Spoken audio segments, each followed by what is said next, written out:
આજે તો હું ઘસીશ વાસણ અને બહુ મોટો ટાસ્ક છે મારી માટે. ખબર છે કેમ? કારણ કે આ આંગળી આપણી મજાવાળી નથી, એટલે વાસણ ઘસવા થોડું અઘરું પડે, પણ મારે ઘસવા જ છે. તમને એવું થાય ને કે બેને કંઈ કામ કરે. તો કાલે તો અમારે હતો NCSCમાં પ્રોગ્રામ. કાલે આખો દિવસ થાક ભર્યો રહ્યો છે. ઓફિસથી જવાનું આવવાનું ટાઈમ જ બધો એમાં જ જતો રહ્યો કાલે આખો દિવસ. બીજું કોઈ કામ જ નહીં થઈ શક્યું. તો ચાલે, બાકી તો બસ જીવન છે ને જીવનમાં મજા છે અને પ્રભુની દયા છે. અને કેવી છે ઉત્તરાયણ, કેટલા પતંગ ચગાયા અને તલ પાપડી ચીક્કીને ખાધું કે મારા ફઈના ઘરે જવાનું પ્લાનિંગ ચાલી રહ્યું અમારું. જોઈએ શું કહે છે મમ્મી. એ પ્રમાણે મારા ફઈના ઘરે અમારી ગાડી જવું પડશે. હવે ભેગા થતા આવીએ ને 12 મહિનાનો તહેવાર થોડું સારું લાગે. સાચી વાત. બાકી તો પહેલાં તો જતા વધારે, હવે તો એવું થઈ ગયું છે કે નોકરીના ટાઈમિંગ અને બીજા બધા આખા ગામના ટેન્શનો આવી ગયા છે જીવનમાં. કંઈ ઉજતું નહીં. ઘણી વાર ઉજે તો વિડીયો બનાવવાનો હોય, વિડીયો બનાવીએ આખો દાડી નવરા હોય ત્યારે. બીજું તો આપણે બીજું તો કંઈ કરવા જવાનું છે નહીં. ઉત્તરાયણમાં તો એટલો બધો ક્રેઝ નથી રહ્યો જેટલો પહેલાં હતો.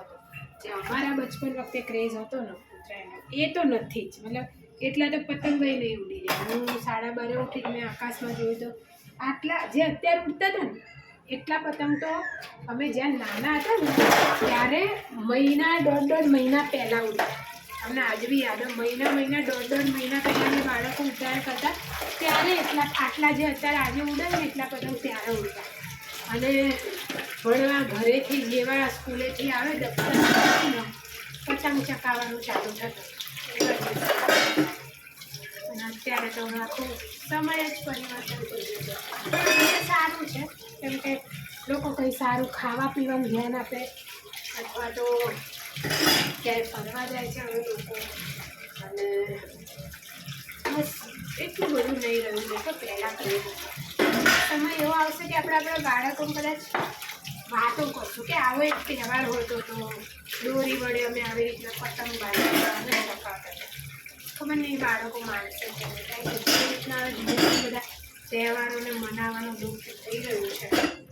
એ પ્રમાણે તો એવું જ લાગે છે કે આ બી ધીમે ધીમે લુપ્ત થઈ જશે. પહેલાં તો મને યાદ છે મારા માસીના છોકરા આવતા, એમાં મારા છોકરાના ઘરે આવતા અને પતંગ ચગાવતા. નોર્મલી પછી એવું કે 13 તારીખે જેનો બર્થડે હોય એટલે બધું જમવાનું ને બધું આયોજન થતું અમારા ઘરે. અને પછી અમે બધું કરતા રહ્યા, આ બધું થતું એમ. હવે તો પહેલાં જેવો સમય નહીં આવે ને પહેલાં જેવા સંબંધો નહીં રહ્યા. હવે તો કોઈ કે આપણી જોડે 5-25 માગે ને ટેકો ના કરીએ ક્યાં તો એ સંબંધો ના. હું તો હવે એવું જ કરું. સાલું જ્યારે એમને જરૂર હોય ત્યારે અમે આપણી જોડે ના હોય તો બીજા જોડે માગીને એમની મદદ કરી હોય. અને એ લોકોને જ્યારે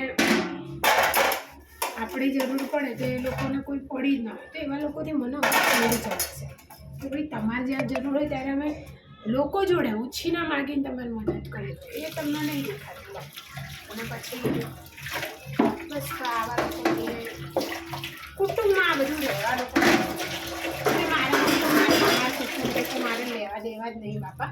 બહુ ખતરનાક કુટુંબ અમારું કુટુંબ તો એવું બધું. મારા પપ્પાએ આખા ગામના પરિશ્રમ કરીને બધું ઊભું કરેલું છે. ભલે મારા પપ્પા નથી, મારા પપ્પાનું કરીને પરિશ્રમ મારા પપ્પાનું વસાયેલું જે છે એના ઉપર હવે એ પ્રોપર્ટી ઉપર રાજ કરવું છે. પણ હું ને મારા ભાઈ અમે તો 2 બાળકો અમારા અમને ભાઈ કાકા હતા છે. હવે મામા હોય તો થોડા ઘણા સાચવ્યા છે, બાકી કાકા હોય તો બિલકુલ નહીં સાચવે. તો બસ આ જ વાતો છે કુટુંબની. માતાજીની દયાથી, મારા પપ્પાના આશીર્વાદથી 2 ભાઈ બહેન અમે અમારી ફિલ્ડમાં કાબિલ છીએ, અત્યારે લાયક છીએ. અમારાથી થાય અમે બધી જ જરૂરિયાતો અમે પૂરી કરીએ છીએ હવે. અને બસ માતાજીની દયાથી બધું સારું થાય. અમારે જીવનમાં મેળવવું હતું અને જે કરવું હતું મમ્મી માટે એ અમે પૂરેપૂરો પ્રયત્ન કરીએ છીએ કરવાનો. અને અમારી થકી સપના પૂરા કરવાનું. એને જે તકલીફો જોઈ મને મારા મહિલાને મોટા કરવામાં, તો અમે બંને ભાઈને ટ્રાય કરીએ છીએ કે બધા સપના પૂરા કરીએ. તમારા જરૂરી હોય તો પૂરી કરીએ. અને મારા મમ્મી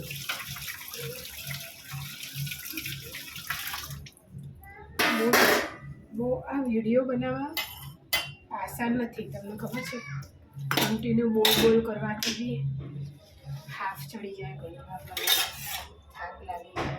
પણ મને મારા પ્રયત્નોને રોકવા નથી. અને જે લોકો આ 3rd ક્લાસ કમેન્ટો કરે છે, હું સાચું કહું તો મારી સામે આવું ને, તમારે ઘોગડે બેસીને બચકું ભરી લઉં ને એટલી તાકાત છે. સમજ્યા તમે? આજે 3rd ક્લાસ કમેન્ટો જે લોકો કરે છે ને, મને બાય ચાન્સ કોઈ એમાંથી ઓળખીતા નીકળી ગયા, મને ખબર પડી કે આ આઈડી આની જ છે, એમને તો એવા મોર બોલાઈશ ને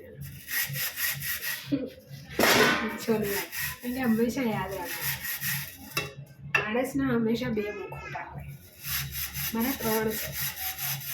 એક એ જે હું મારી રિયલ લાઈફ જીવું છું, એક એ જે મારા ગુસ્સા સાથે હું જીવું છું, અને એક જે હું મારી લાગણીઓ સભર મારો જે સ્વભાવ છે. મેં પ્રયત્ન કર્યો છે કે આ પ્લેટફોર્મ પર, ઓનલાઈન પ્લેટફોર્મ પર હું મારો જે લાગણી સભર સ્વભાવ છે ને, એને જ પકડી રાખો. બાકી આ ઘણા લોકો લાઈવમાં આવે, આમ કરી લઈએ, તેમ કર. અલ્યા તમારી હાથ પેઢી તો હોઈ જાય. ખાલી મારી રૂબરૂ આવીને મારા નખ ઉગેલો છે ને, ખાલી આ નખ અડીને બતાવો. રૂબરૂ આવીને હાથ પેઢી, કેટલી હાથ પેઢી તરી જાય તમારી. સમજો? આજે પોતાની મરજીથી, અને અમારા કાકાઓ જોડી આવ્યા છે, તમને લોકોને શરમ લાજ કઈ જ નથી કે તમારા ઘરમાં કર્યો. તમને ખબર હે, તમે મને ઓનલાઈન આવી રીતના કમેન્ટ કરી ખસી જાય, પણ મને તો વિશ્વાસ છે તમારી દીકરીઓ તો કોઈ છે ને જાહેરમાં અને એમની કાને આંભળતા ખબર નહીં શું કરી શકતી હશે. કેમ કે કર્મ છે, કર્મ ફરીને મળે. બરાબર? કર્મ ફરીને આવે. તમે કોઈકની દીકરીને ઓનલાઈન આવે એટલે કમેન્ટ કરીને અપમાન કરો, પણ મારી દીકરી બહેનો કોઈ કરતું જ હશે. પૂછજો ક્યારે બેન દીકરીને સામે બેસાડીને પૂછજો કે બેટા કોઈ ક્યારે કંઈ અણધારી અણવાત વગરની કોઈ બદતમીજી બને છે? વિશ્વાસ રાખો, એ તમને જરૂરથી કહેશે કે હા એ વાત તો સાચી છે. પછી હમણાંથી ફેસબુકમાં કમેન્ટો આવે છે, તો કેટલાક લોકો એવી કમેન્ટો કરે તમારી ઓકાતની બહારની વાત છે. ના કરશો ભાઈ, શું કહો છો? ઓકાતની બહારની વાત છે. એટલે આ જે કમેન્ટો કરો છો જે તે મન ફાવે, ક્યારેક હથે ચડી ગયા ને, મને નહીં ખબર શું હાલત કરી છે. બરાબર? બાકી તમે જે શબ્દો લખી શકો છો એના નીચા લેવલના હું દરેક શબ્દ બોલી શકું છું. એ પણ શું કહેવાય, તમે તમારા મા બાપનું નામ રોશન કરો ને બોલી, મારે નથી બોલવું. પણ મારી એક લિમિટ છે, ત્યાર સુધી તો હું સાંભળી લઈશ, વાંચી લઈશ. જે દિવસે મારી લિમિટ પતે તે દિવસે પછી મને ખબર છે મારે શું કરવું. બરાબર?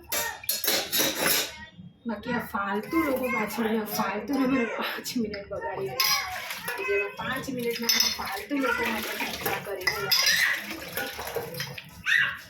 મારી ફ્રેન્ડ છે ને કાળી, તો મને એવું છે કે આવા બીજા લોકોની કમેન્ટો ડિલેટ કરી દેવાની કાઢી દેવાની. પણ એમને ખબર નહીં હું ડિલેટ કરું છું, સાથે સાથે સ્ક્રીનશોટ બી લઉં છું.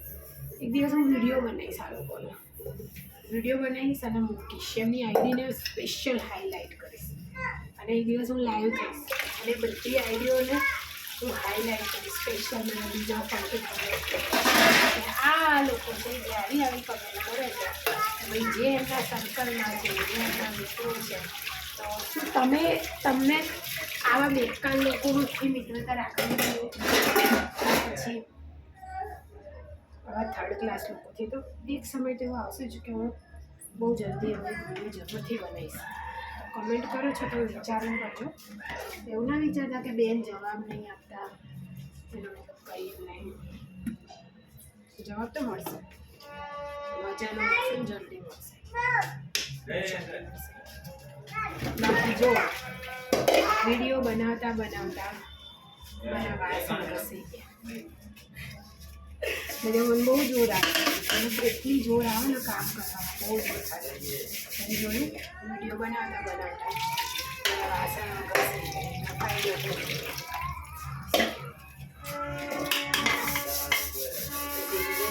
प्यार का गीत है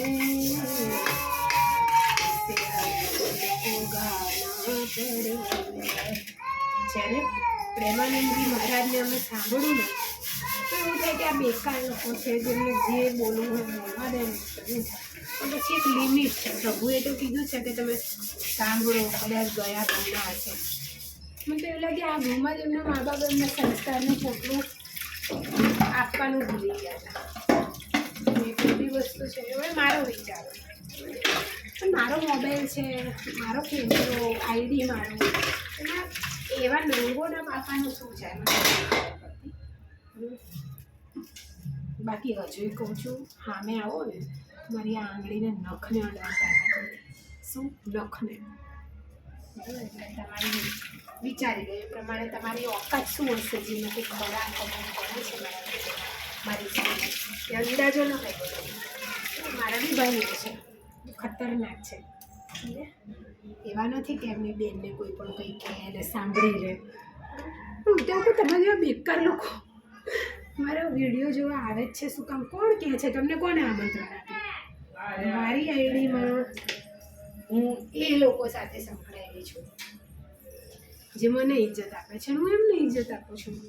ખબર નહીં તમારે જે કમેન્ટ કરે છે કેટલાક લોકો, એ બેકાર લોકોને આમંત્રણ કોને આપ્યું? તમને લોકોને એ નાક વગરના નકટા થઈને શું કામ આવો છો આઈડીમાં કમેન્ટ કરો?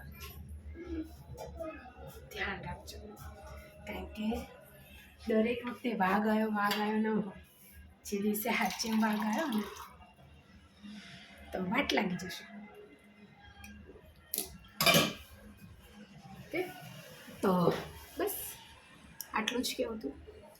બાકી જે મારા વાલુડા મિત્રો છે, મજાના પતંગ ઉડાડો અને મસ્ત ઉતરાયણને એન્જોય કરો. બાય.